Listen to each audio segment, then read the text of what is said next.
رمضان كريم كريم كريم، شهر عظيم عظيم عظيم.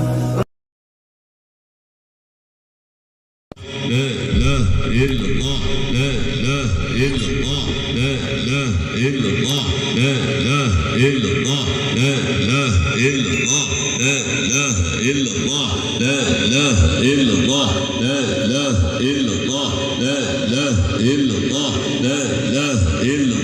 لا إله إلا الله، لا إله إلا الله، لا إله إلا الله، لا إله إلا الله، لا إله إلا الله، لا إله إلا الله، لا إله إلا الله، لا إله إلا الله، لا إله إلا الله، إلا الله، إلا الله، إلا الله، إلا الله، إلا الله، إلا الله. Pada pertemuan kita yang berlalu sudah kita kaji tentang diri. Maka pada pertemuan kita kali ini kita fokuskan supaya kita mengerti skema diri ketika kita berzikir, kita faham yang penting. Jadi orang yang tak tahu dengan dirinya itu jarang dia bisa zikirnya mantap. Jadi agar zikir itu bisa membawa manfaat pada kita, ini sangat penting. Jadi saya ulang yang kemarin supaya bersambung di sini nggak lama-lama, palingan 5 menit ya. Yang pertama, sesuai buku ini saya juga baru lihat ini buku Buya ada sama saya, cuma tak sempat membaca. Sama aja semuanya. Yang pertama dulu kita ngajinya masalah apa namanya?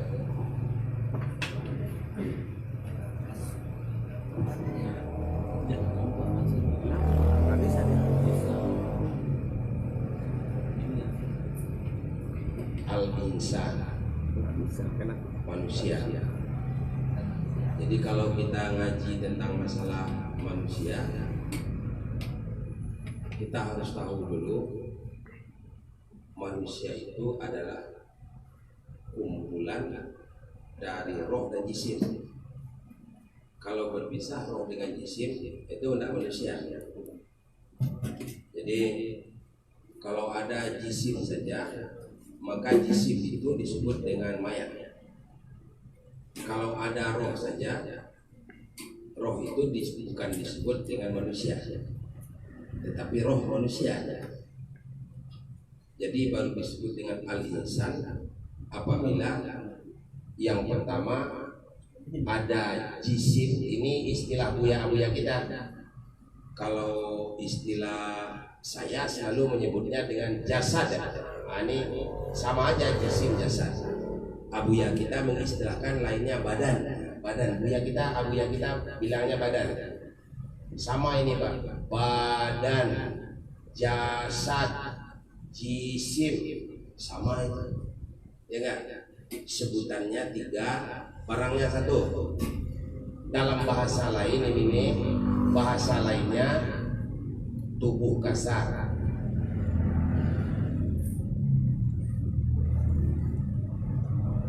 Tubuh kasar. Ini tahu dulu. Nanti ada istilahnya di tubuh kasar itu juga ada rohnya. Disebut dengan hawa syahwat atau roh hayawani. Roh hayawan. Jadi nanti kita bahas. Kemudian yang kedua disebut dengan jisim tambah dengan ruh. Kalau abuya kita mengistilahkannya asas, seperti asas, seperti cahaya. Kalau istilah daripada hadis Nabi ini bunyinya. Hadis Nabi mengatakan awwalu ma khuliqa ruhi. Awal yang diciptakan itu adalah rohku. Satu hadis. Hadis yang kedua bunyinya Allahumma shalli wa sallim wa barik ala sayyidina Muhammad wal ustazil kiram. Tafadhal. Ya. Jadi kalau orang nanya sama kita, roh itu apa? Roh itu ya bentuknya nur. Jadi kalau roh itu nur. Jadi kalau orang bilang nur, sama dengan roh. Jadi kalau nggak faham juga, nggak ngerti, karena makanya bapak-bapak jangan baca internet ngaji diri. Di internet itu banyak istilah. Kadang-kadang dibalik-balik, pusing kepala kita. Kalau tak akan paham, tak usah aja baca aja buku Abuya. Jadi satu aja. Kalau adab menuntut ilmu begitu. Kalau tak tuntas kaji dengan satu guru, jangan pindah kepada guru yang kedua. Tuh, saya sejarah sedikit ya.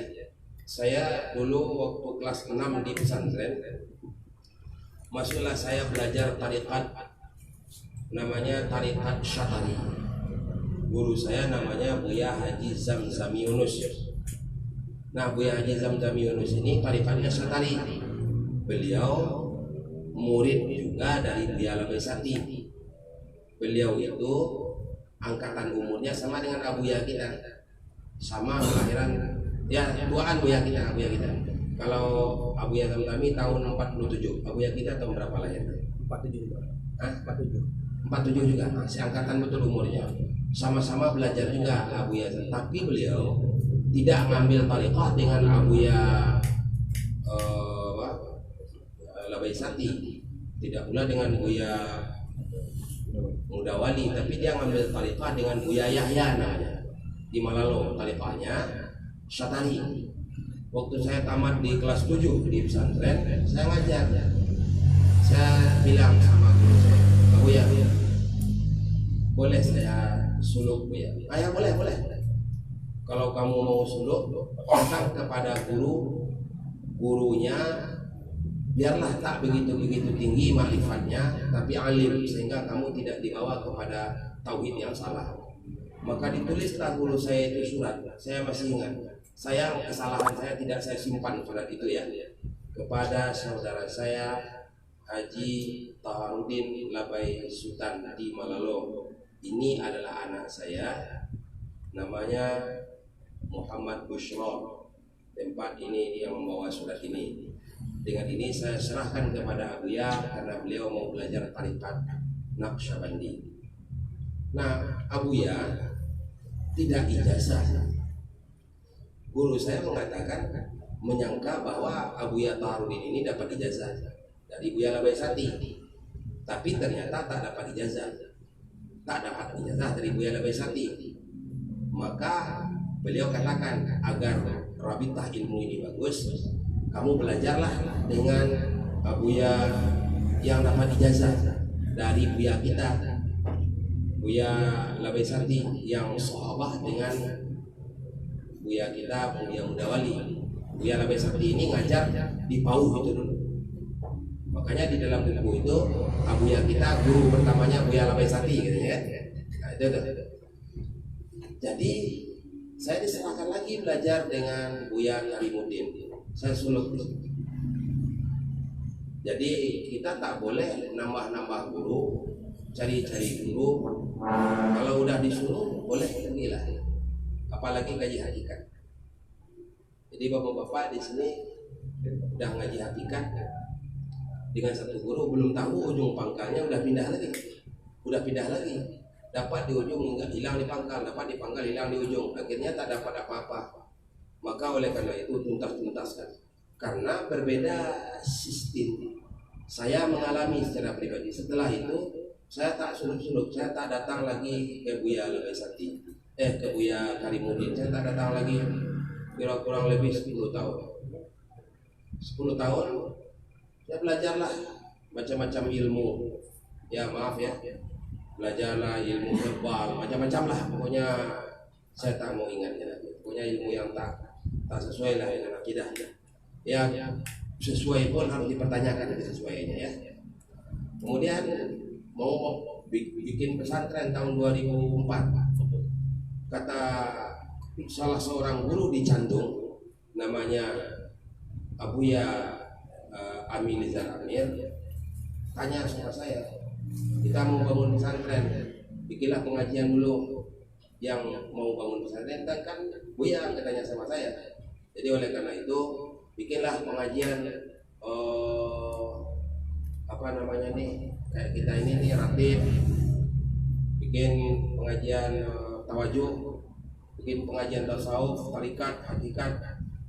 Tempat dia di rumah dia, katanya sama saya. Bikinlah di rumah saya. Karena saya tak ijazah tidak, mursyid tidak, maka saya kan ngikut-ngikut aja dengan Buya yang satu ini, Buya Aminizar ini. Nah kemudian Buya Aminizar ini tanya sama saya, dulu kajinya udah hingga berapa?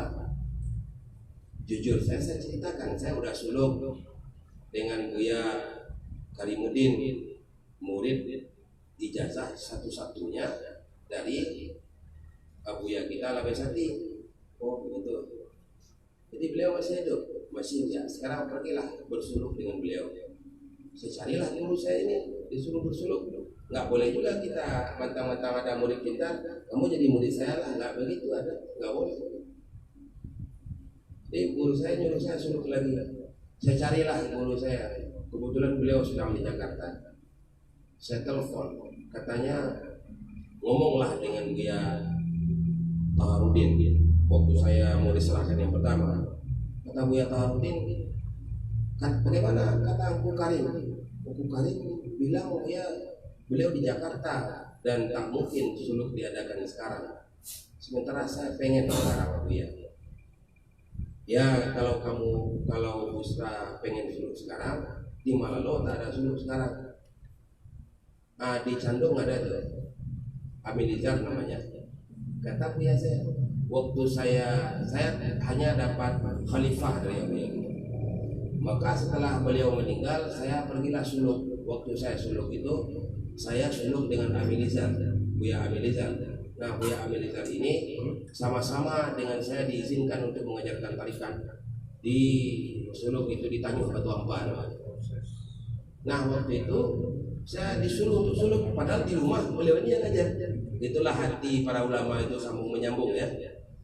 Nah saya diizinkan suluk, saya disuruh suluk. Saya datang sama Buya, begini-begini ceritanya Buya Melizar. Kalau gitu tak apalah, kalau udah diizinkan Buya yang membayar dulu, ya bolehlah suluk agak 20 hari ya. Lurus saya pengen suluk besok hari ini nih, hari Senin, hari Sabtu, hari Minggu. Hari Minggu itu timbul malas luar biasa. Enggak ada malas di atas malas, boleh. Malas sekali. Saya nggak jadi datang. Ini jangan dibilang Buya Ustaz dalam penggodaan.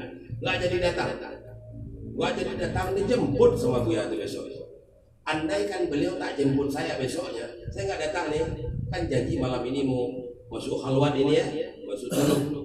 Nggak datang saya. Besoknya beliau bawa makanan, dibawa kelapa, dibawa duit, dikasih sama istri saya. Begitu jadi guru. Ya kan? Dibilang sama istri saya, udah Buya Busra tunggu suluk. Saya setengah dipaksa sama guru saya suluk.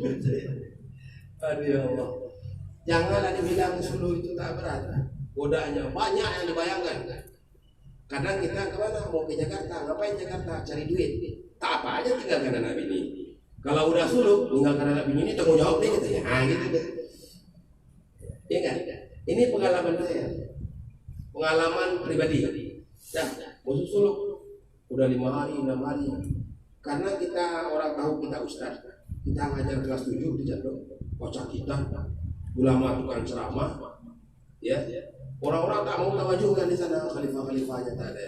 Akhirnya saya suluknya muwahidah sendiri, tak ada yang lain. 9 hari saya suluk, disuruh keluar. Pertama mau direncanakan 20 hari, tapi rencananya jadi 9 hari saya dikeluarkan. Ya udahlah. Kemudian saya disuruh untuk melatih. Nah guru saya begitu, jadi guru yang mengijazahkan kepada saya bukan Buya dari Buya Labesati, walaupun Rabitah tetap kepada beliau. Rabitah itu walaupun kita 100 guru kita kan, tapi guru yang pertama memperkenalkan Allah kepada kita siapa? Ya enggak? Nah, di sana Rabitah itu yang paling tahu. Pertalian hati kita dengan guru itu inti Rabitah. Kalau tak bertali hati dengan guru, maka kita tak akan bisa bertali dengan Allah. Hati bertali dengan guru, guru bertali hatinya dengan gurunya, gurunya bertali hatinya dengan gurunya, dengan gurunya, bertali hatinya lah dengan Rasulullah. Rasulullah bertali hatinya dengan Allah. Ya dah, bertali hatinya. Maka awal karam kepada Allah, karam kepada guru dulu. Awal karam kepada Rasul, awal karam kepada Allah, karam hati kepada Rasulullah. Awal karam kepada Rasulullah, karam kepada mursyid.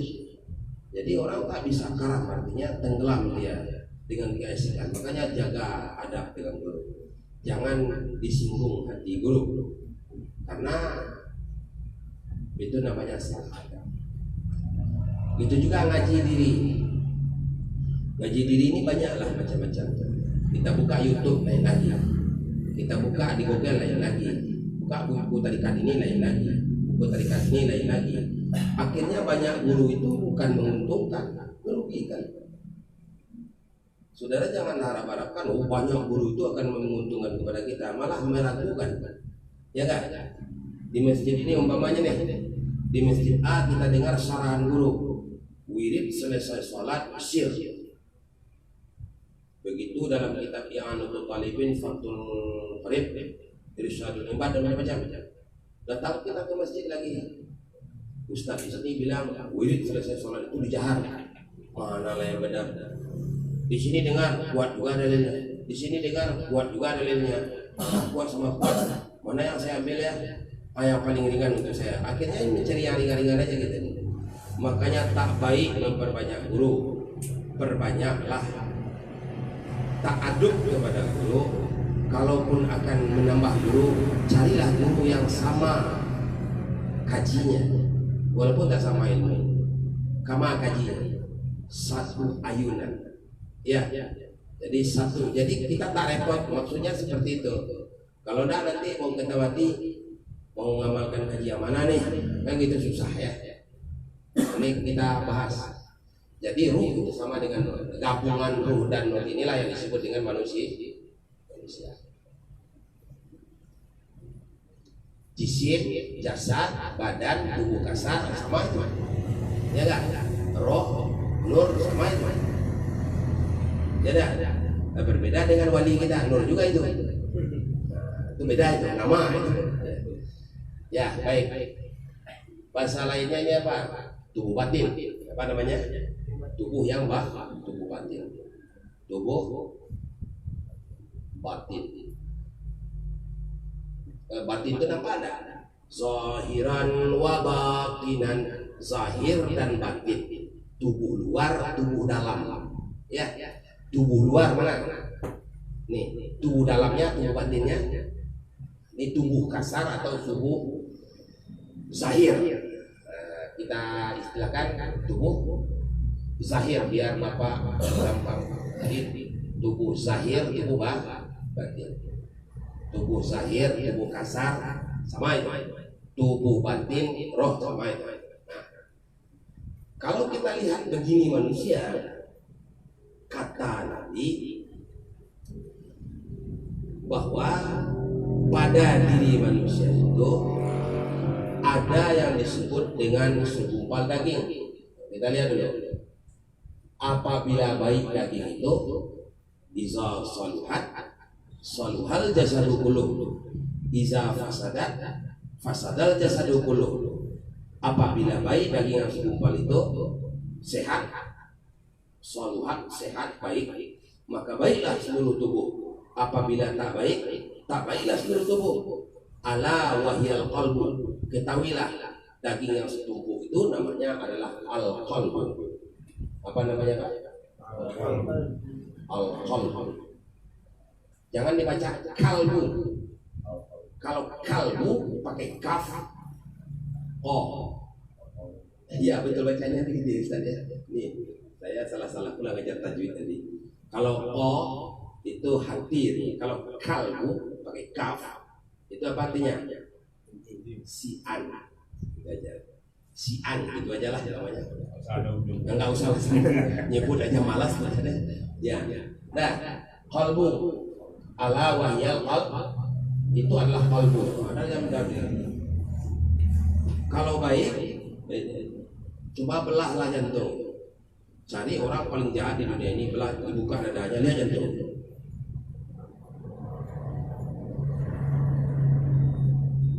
Ambil belah orang baik, belah jantung.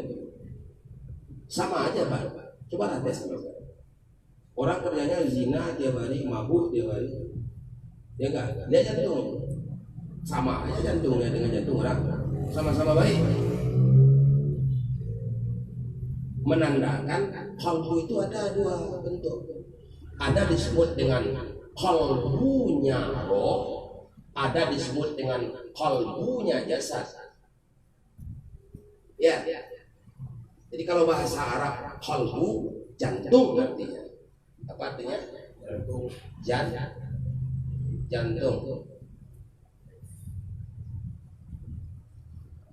Kalau hati al-kabid.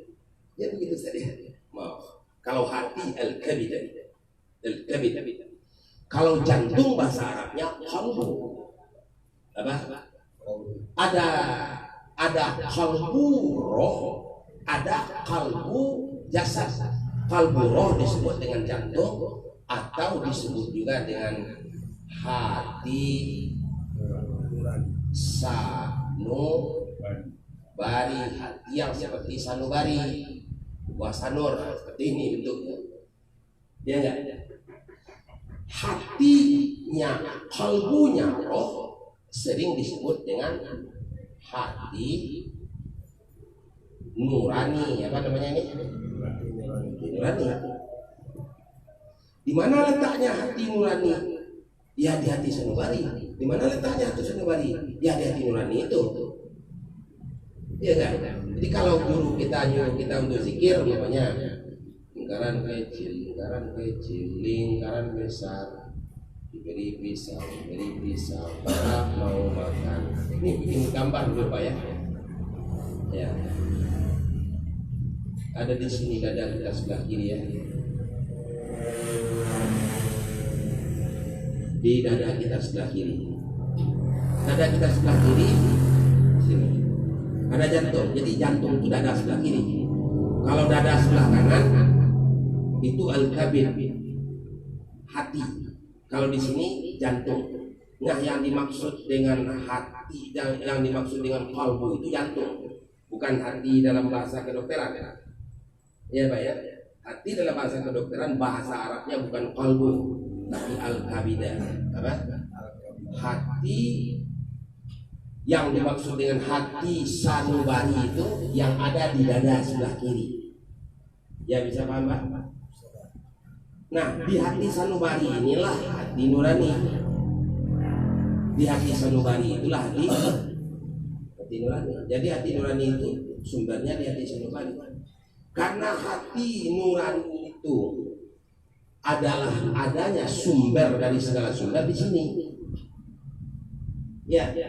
Maka ibaratnya kemarin saya bawa listrik bola pijar, tahu bola pijar yang nampak ada tiang dua di dalam ya, kemudian ada garis-garis. Kalau bola itu kita colok ke dinding, hidup dia bola ya Pak ya. Kalau kita cabut mati, kita colokkan hidup ya. Kalau hidup lampu ini terang semua ruangan ya kan? Ya. Kalau kita cabut ini mati semua ruangan, betul. Nah, nur itu dicolok oleh Allah, hidup ya. Lampunya itulah jantung. Garisan yang lampu itulah kalimah Allah.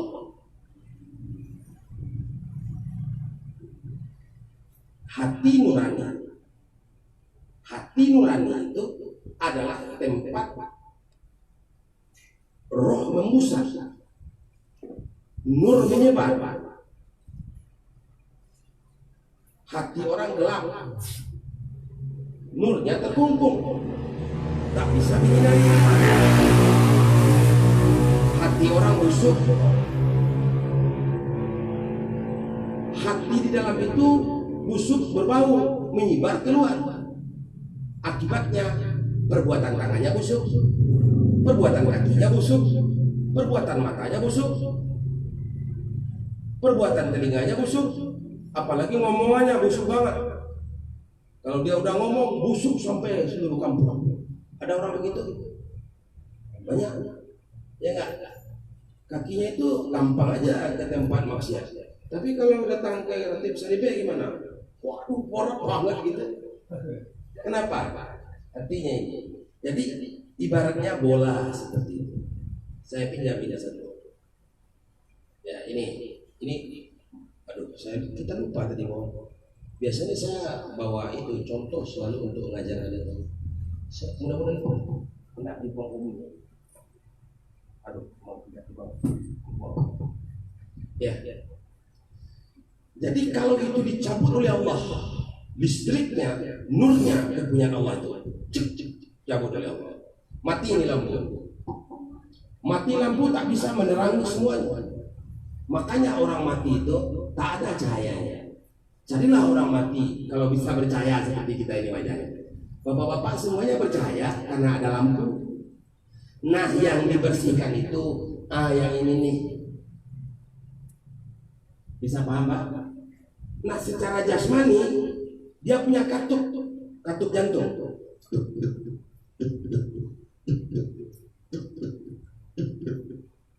Begitu ya jantung bunyinya kan? Ya kan?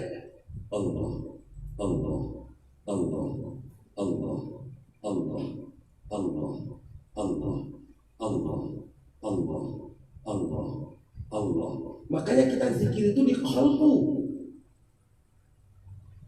Qalbu itu sumber hidup. Kalau baik ini qalbu, roh orang akan jadi baik.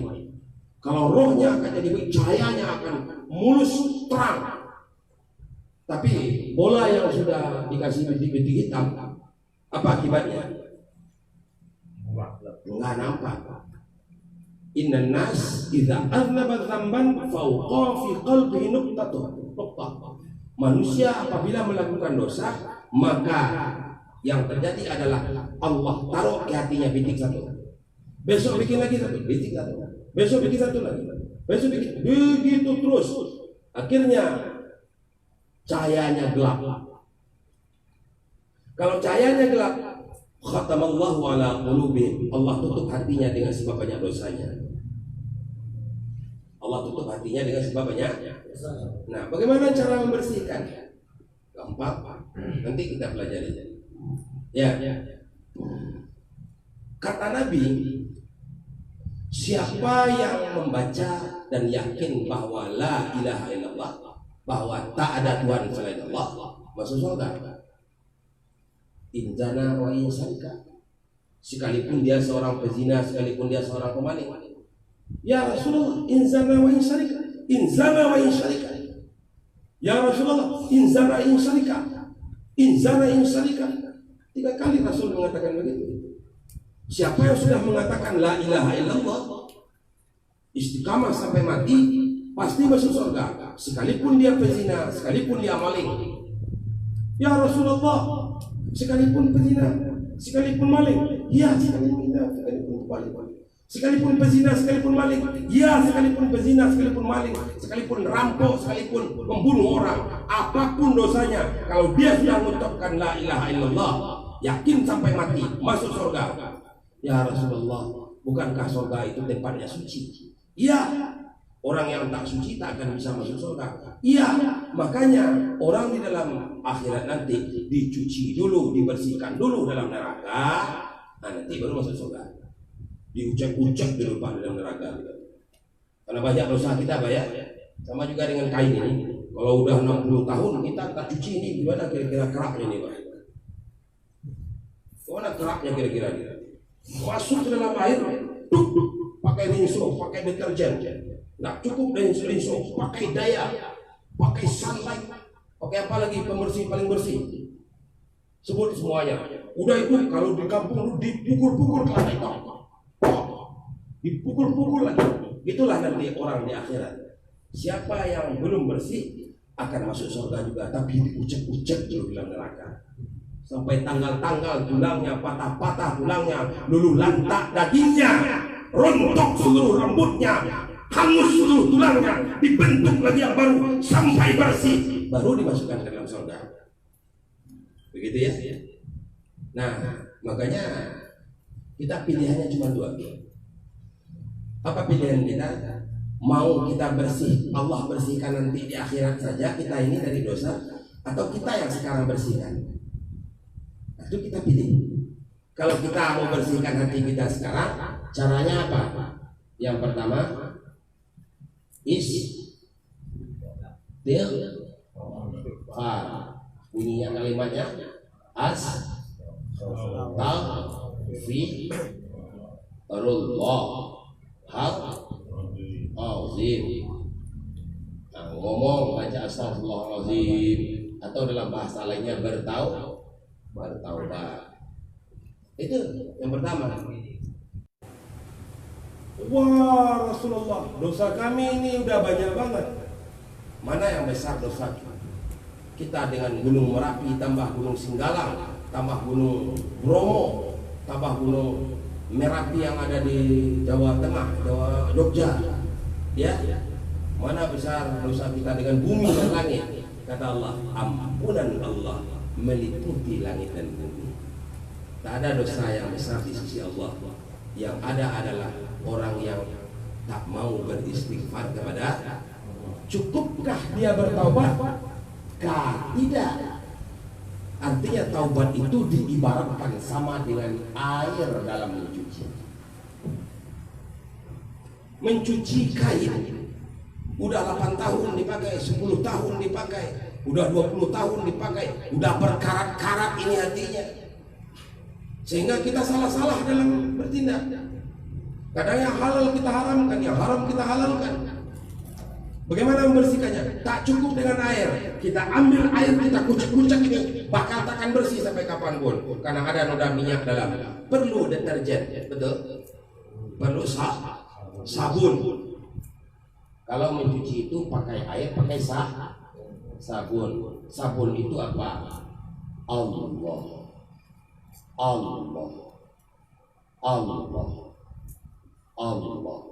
Dalam kurung zikir. Jadi zikir itu, Ustaz, kenapa Allah?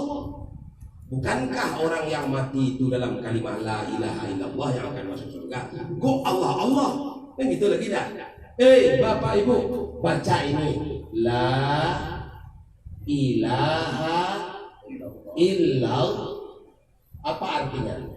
Tidak ada Tuhan yang patut disembah selain Allah. Intinya apa? Yang Tuhan itu hanyalah Allah. Kalau saudara baca la ilaha illallah dengan mulut, hatinya tak hadir kepada Allah, maka itulah orang berpikir tapi munafik. La ilaha illallah. Tapi hatinya tak kemana-mana. Tak ada Allah dalam hatinya. Tak dia ingat kepada Allah, maka dia berpikir sama dengan orang munafik. Maka lahirlah istilah di dalam kajian kita, zikir itu ada 2 macam. Pertama, zikir yang dibaca dengan lidah namanya adalah zikir lisan. Syarat zikir itu boleh disebut zikir lisan apabila dibaca dengan lidah hadir hati kepada Allah. Kalau dia baca dengan lidah tak hadir hati kepada Allah, tak ada arti kita membaca Latif Salibeh. Bisa paham tinggal itu? Nah, coba saya tanya, burung beo bisa baca la ilaha illallah? Bisa. Apa perbedaan burung beo baca la ilaha illallah dengan kita baca la ilaha illallah? Burung beo tak ngerti apa yang ia baca. Pokoknya dia niru-niru aja. Makanya kalau ada burung beo, kita jangan salah-salah ngomong. Dia akan ulang-ulang kita. Kalau kita suka ngomong kalimat yang kotor-kotor, burung beo ulang lagi. Ya karena burung beo tak punya akal. Nah, maka memfungsikan rasa ketika membaca la ilaha illallah itu jauh lebih penting daripada membaca la ilaha illallah.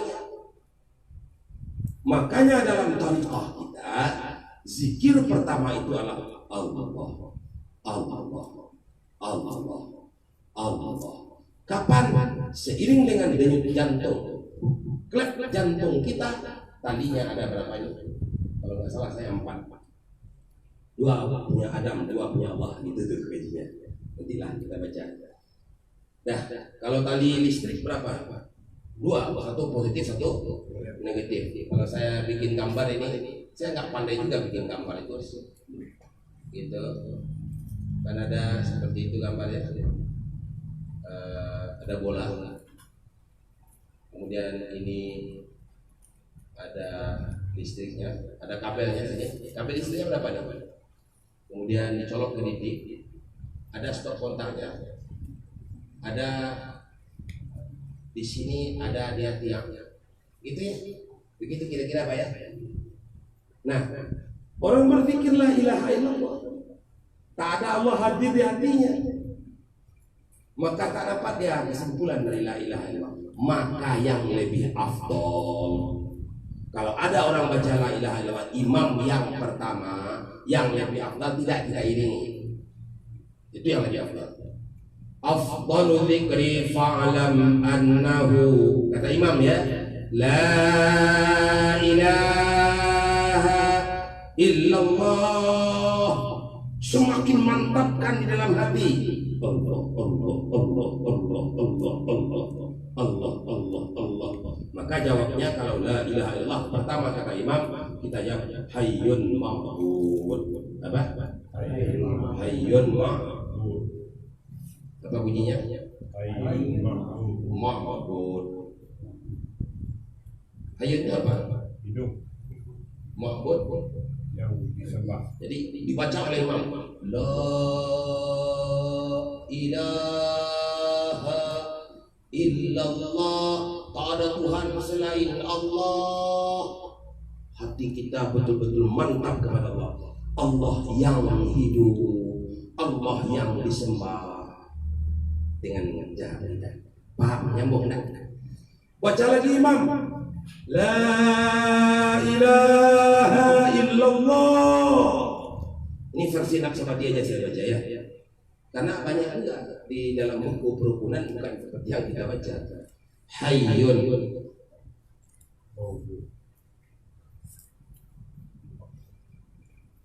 maqsud. Apa? Hayyun maqsud. Allah itulah zat yang kita tuju, yang kita maksud. Ya. Baca imam lagi. La ilaha illallah. Hayyun matlub. Apa Bu? Saya biasa ngaji dengan ibu nih, maaf. Hayyun matlub. Allah itulah yang dituntut, yang dicari. Ngapain kita? Ini versi Naqsyabandi. Kalau versi Syatari nggak begitu. Hayyun ma'bud, hayyun mawjud.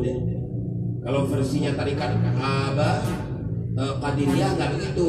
Hayyun ma'bud, hayyun haq, hayyun baq. Itu tarikat Qadiriyah. Kadang-kadang kita, ini makanya saya bukannya anti dengan tarikat lain, itu bagus ya. Tapi ibadah itu satu paket aja lah kita ya. Kita ini ilahi anta maqsudi wa ridaka matlubi. Jadi makna la ilaha illallah, la ma'bud bihaq illallah, la maqsud bihaq illallah, la matlub bihaq illallah. Begitu. Ya. Jadi ini harus diratakan dulu ilmunya, jangan sampai kecebur. Ini comot, akhirnya kita tak paham. Ya, campur lalunya. Saya kemarin di dalam ada orang tarikat Saman belajar tarikat Saman ya. Karena aja saya, ini tarikatnya sama tapi amalnya kok amal sotari ya. Gitu kan? Nah makanya ini harus kita jelaskan. Kita satu paket aja lah, biar kita aman dan nyaman. Baik. Nah kalau dicabut oleh Allah ini lampu, apa jadi ini? Saklarnya dicabut. Nah, mampus nih. Kalau Allah cabut ini roh yang ngalir di sini, mati. Di ujung roh ini ada kalimat. Itu yang kita pandang. Ya, memandang kalimat di dalam qalb. Qalb mana? Qalbnya roh. Qalbnya roh. Itulah yang dikatakan la yusammal qalbu bil qalbi illa lil qilabi. Tidak bernamalah qalbu itu dengan qalbu kecuali dia bisa berpindah-pindah, bertukar-tukar. Hari ini dia cinta dengan sesuatu, besok bisa saja benci. Hari ini dia jadi cebong, besok bisa jadi kampret. Ya enggak? Hari ini dia bermusuhan. Saya yang berhak jadi presiden. Saya yang berhak jadi presiden. Sekarang satu jadi menteri, satu jadi presiden. Pusing kita kan? Itulah hati. Biarkan saja. Ya, kita enggak ngurus itu. Tapi ini hanyalah untuk pelajaran bagi kita ya. Betul apa betul? Betul apa betul? Enggak peduli siapa presiden. Yang penting Tuhan kita tetap Allah. Nabi kita tetap Nabi Muhammad. Tujuan hidup kita ilahi anta maksudi wa ridhaka matlubi. Tapi kalau kalimat Allah dilarang menyebutkan di sini, kita perang. Siap. Jadi FPI saya sebentar. Itu kalimatnya. Kesal bisa kita ini enak. Bisa kita kumpul, kita tak diintip-intip, kita tak diintimidasi, enak kan? Ya alhamdulillah, kita bisa beribadah dengan tenang. Mati kita dalam kalimat la ilaha illallah. Apa intinya la ilaha illallah itu? Allah.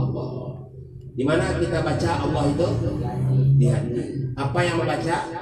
Hati. Apa yang mendengar? Hati. Dia bergerak dengan sendirinya. Jadi jantung kita itu nyebut Allah, bergerak sendiri. Allah. Allah.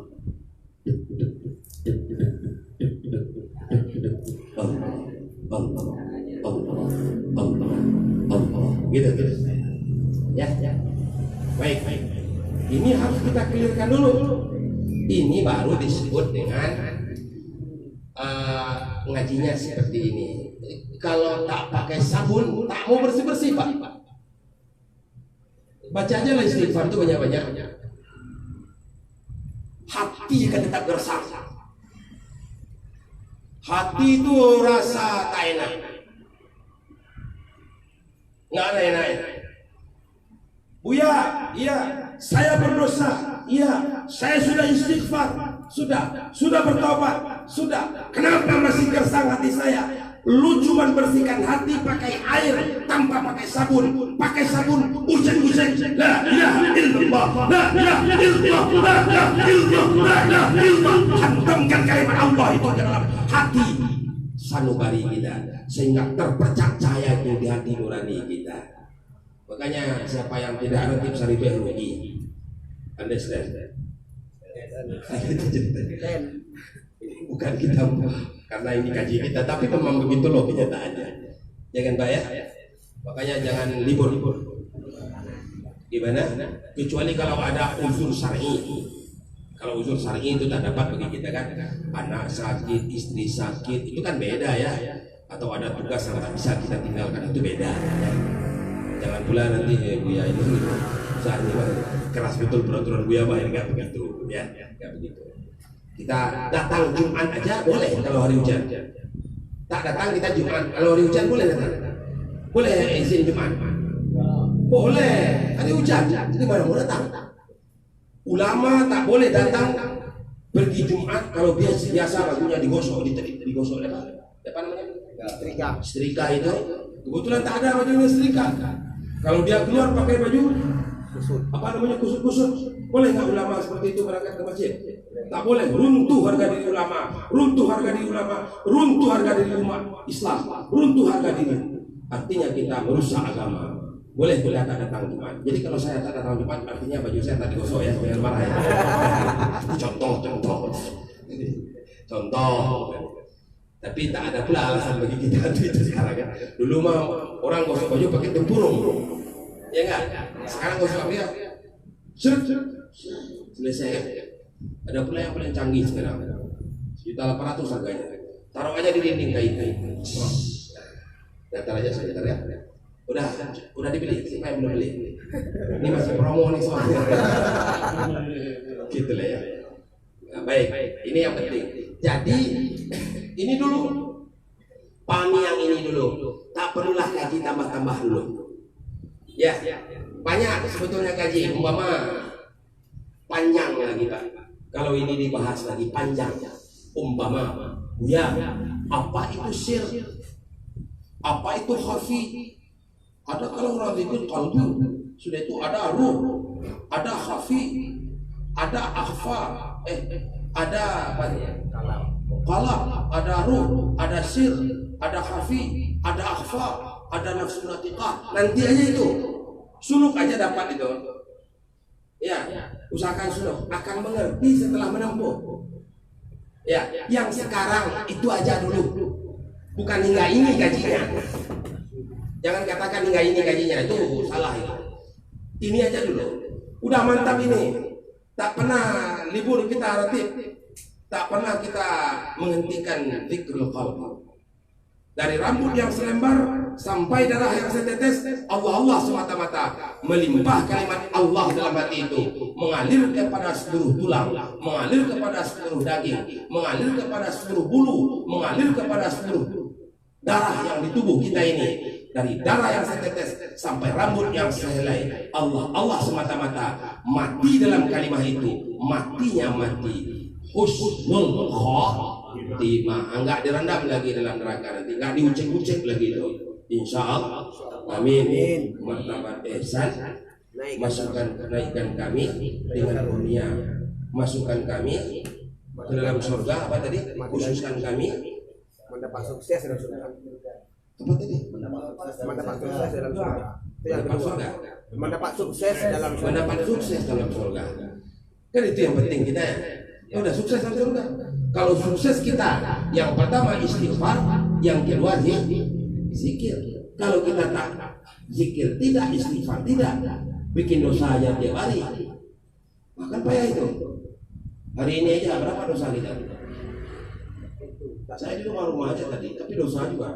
Mobil datang dengan Pak Pemadiku melengah, aduh nampak lagi, aduh payahnya Pak. Ya kan Ustaz ya? Apalagi kita belum tua-tua betul lah. Maklum aja deh Ustaz. Iya, saya merasakan, bukan Ustaz aja. Saya nggak nuduh Ustaz kok saya. Iya, gimana lah kan? Lihat, kalau bahasa Padangnya tanpa Tanjung, tanpa pulau, tanpa lurah, tanpa bukit. Orang ban yang nampak, dia benen yang di dalam itu yang keluar. Masya Allah. Kacau kita. Betul. Dosa aja tiap hari. Keluar kita dosa aja tiap hari. Makanya tiada hari tanpa istighfar, tiada hari tanpa zikir. Bersihkan terus. Maka saya sudah pernah bilang tak belum ya, kemana-mana belajar bawa tasbih agar terhambat kita dari dosa. Tapi kecil yang gitu udah ada.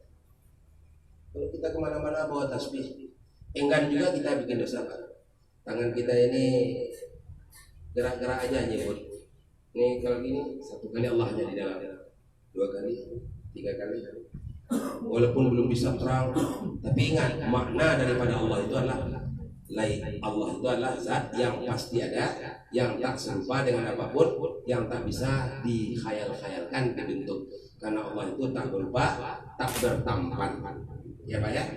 Oh, laisa kamitslihi syai'un. Jangan dibilang yang di hati itu Allah. Keliru itu. Ya kan? Bukan. Itu adalah kata Nabi, kata Allah, kalau kau memang cinta padaku, sebut-sebutlah namaku. Siapa nama Tuhan kita? Allah. Itu ajaran pertama. Lihat sini. Apa ayat pertama turun? Apa?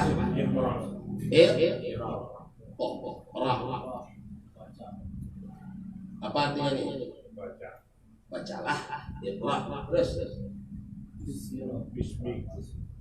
Bismi. Apa artinya ini? Bismi rabbikal ladzi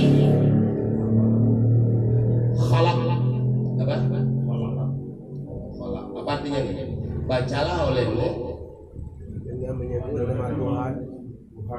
dengan nama Tuhanmu. Gimana maksudnya bacalah olehmu dengan nama Tuhanmu? Apa maksudnya?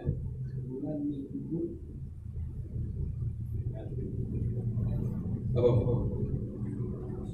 Makanya kalau kita ngaji di pesantren, bacalah olehmu ba ini za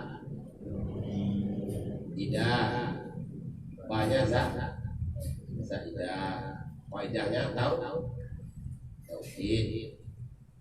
tauhid ini banyak bahasa tidak ba tambahan tak diterjemah faedahnya untuk tauhid menguatkan. Bacalah olehmu akan nama Tuhanmu. Itu perintah yang pertama dari Allah.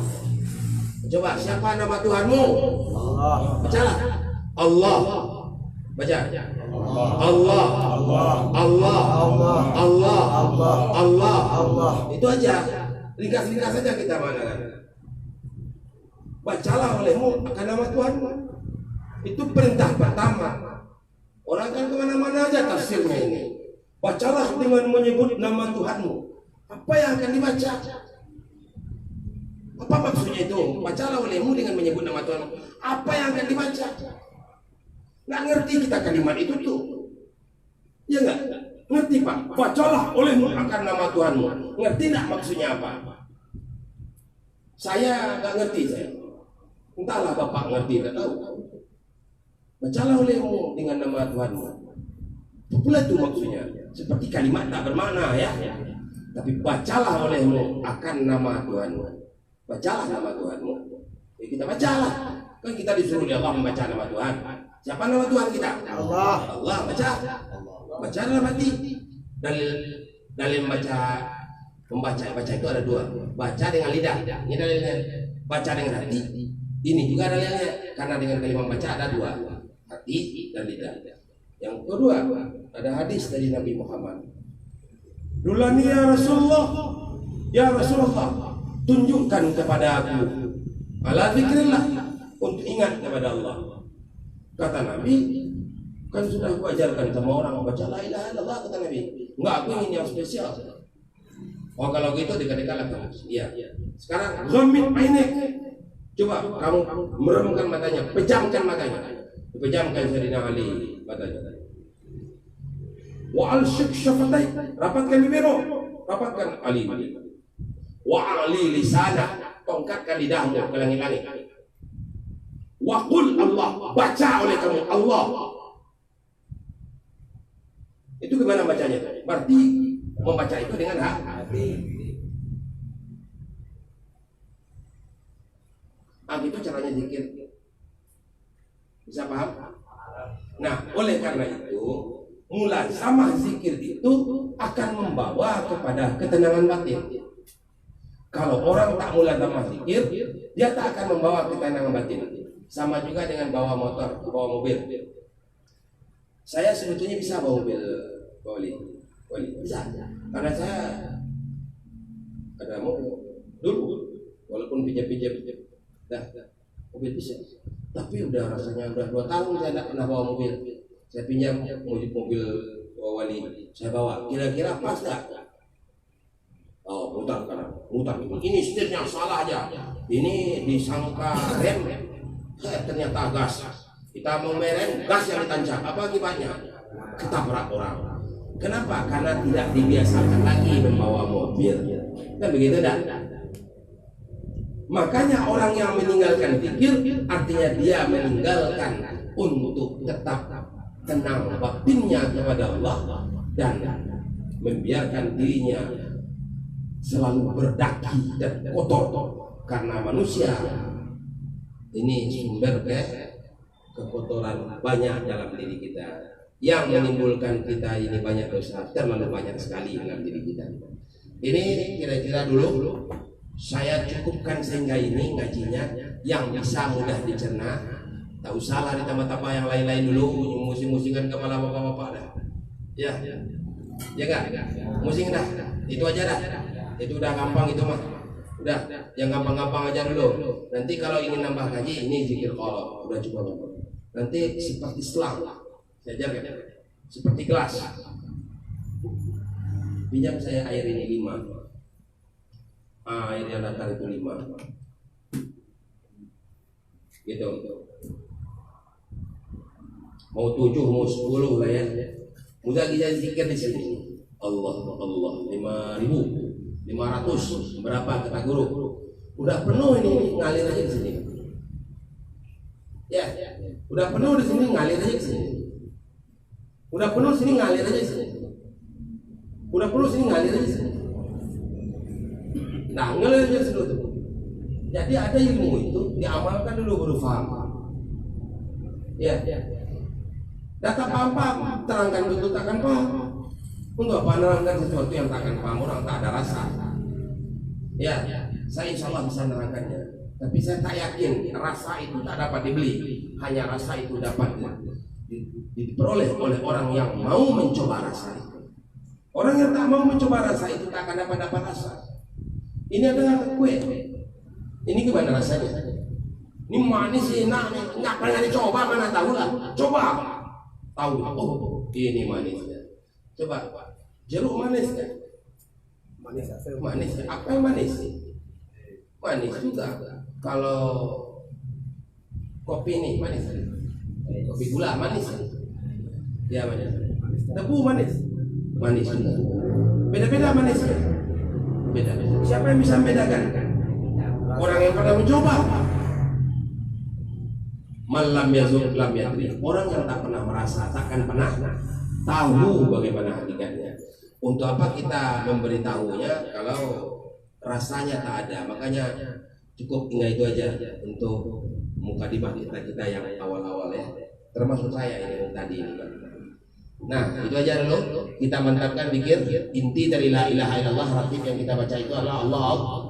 Jangan lupa ketika membaca Allah itu la ilaha illallah, hadir terus hati kepada Allah.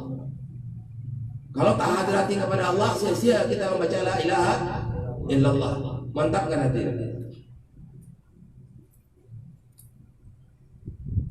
Akan ada rasa. Nah, rasa itulah yang membawa kita kepada tenang. Rasa apa itu? Bukan rasa dari tubuh kasar. Rasa dari tubuh kasar tadi kan udah ada. Berapa rasanya? Ingat kemarin? Ada 5. Rasa manis, asin, asam di mana? Di lidah. Rasa busuk, harum, hidung. Rasa halus kasar, kulit. Rasa merdu di telinga.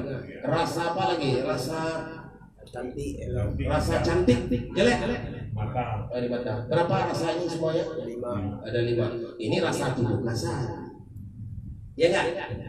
Nah, saya katakan sama Bapak, maka kalau ini tubuh yang zahir, kalau ini tubuh yang batin, maka disebutlah qalbu ini dengan tubuh yang halus atau jiwa. Apa namanya? Jiwa. Jiwa. Orang sakit jiwa itu hatinya yang kena. Ya enggak? Orang kalau terlalu cinta apa akibatnya? Gila ya? Apanya yang gila? Jiwanya. Ini hati ini sama dengan jiwa. Apalagi yang bahasa lainnya?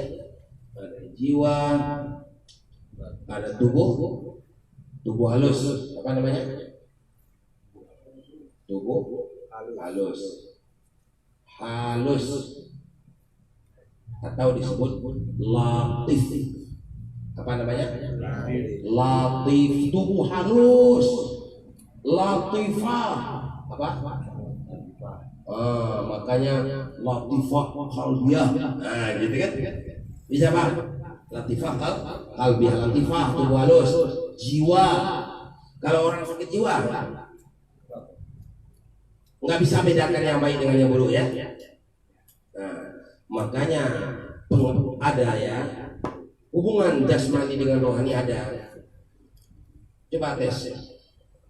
Orang lagi marah. Orang kalau marah Pak, telah diperiksa oleh salah seorang dokter ya. Tapi saya lupa ya. Apa di dokter Amerika atau dokter Rusia? Saya lupa antara dua itu ya. Tolong dicek lagi nanti.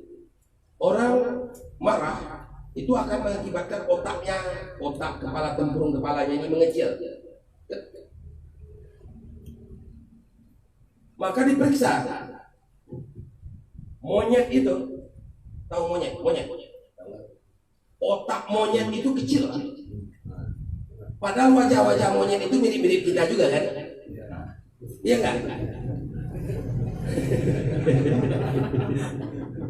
Makanya Darwin bilang manusia itu asal monyet, karena ada perserupan monyet dengan ada monyet. Ya bulu aja wajahnya. Cobalah monyet itu dicukur bulunya, dikasih bedak, disuruh berdiri. Kira-kira mirip tak dengan kita? Adalah mirip-miripnya, dikit, ya kan? Tapi saya tidak akan mengatakan mirip itunya, bukan itunya. Tapi mengatakan monyet itu kenapa bodoh? Karena otaknya kecil. Orang kalau marah, otaknya jadi kecil. Dia akan jadi bodoh. Sama dengan monyet. Makanya kalau orang marah, persis sama dengan monyet perangainya. Iya kan? Iya kan? Orang marah pasti sesak napasnya, padahal tak habis lari-lari. Persis sama dengan monyet. Kalau orang marah lagi marah, aja tuh, begitu ya? Apa dia sedang habis lari-lari? Enggak. Kenapa sesak napasnya? Karena otaknya mengecil. Oleh karena itu jauhilah marah. Yang sakit bagi kita latifah kita, tubuh halus kita, jiwa kita.